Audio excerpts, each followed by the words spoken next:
This table is where the Inman family sat on Christmas Eve in 1984, trying to convince 23-year-old Michelle not to go.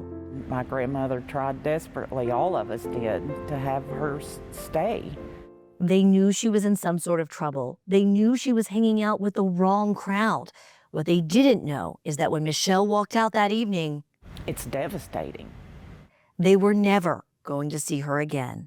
The one thing that kept coming up on every single celebration, Christmas, whatever it was where is Michelle? For decades, the TBI knew where she was. They just didn't know who she was. Because in March of 1985, a stranded motorist on I-24 near mile marker 30 ventured down to a creek between Nashville and Clarksville to get some water for his engine. If it wasn't for him stopping at that one particular place to go down, she may not have ever been discovered. She had a shirt, a sweater, and a cap that was found near her body. She was to the point of decomposition to where it was just skeletal remains, her skull, bones. With limited technology and no way to lift fingerprints, investigators did what they could.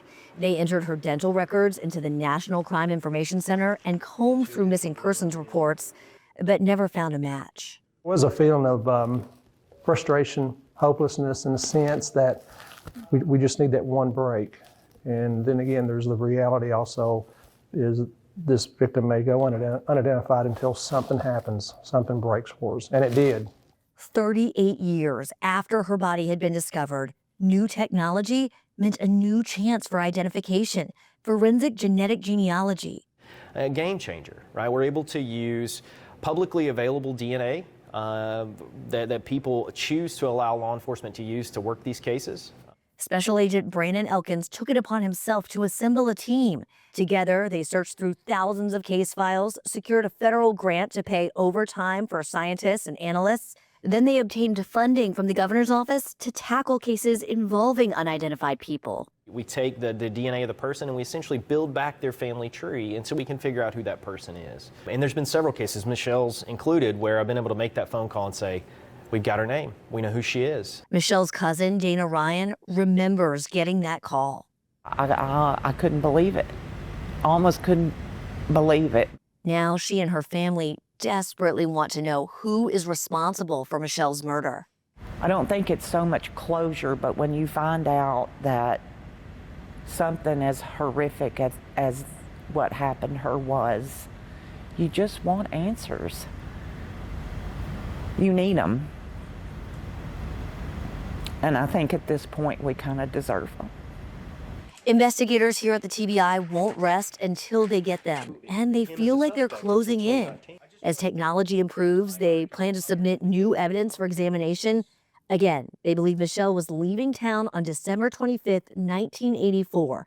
Having been involved in prostitution, she may have come into contact with someone dangerous. She's not just a case file. She's not just a case number, right? She's a person. She had a life, and it was robbed. So 40 years of her life was taken from her, and it's our job to figure out why. At this point, what they need is for anyone with information to come forward, and the sooner the better, because this family shouldn't have to spend another Christmas around this table haunted by the questions, who and why. If it were you and your family, what would you want? And I just think it's time now that the truth come out. If you have information about Michelle Inman or any of our cold case investigations, please call 1-800-TBI-FIND.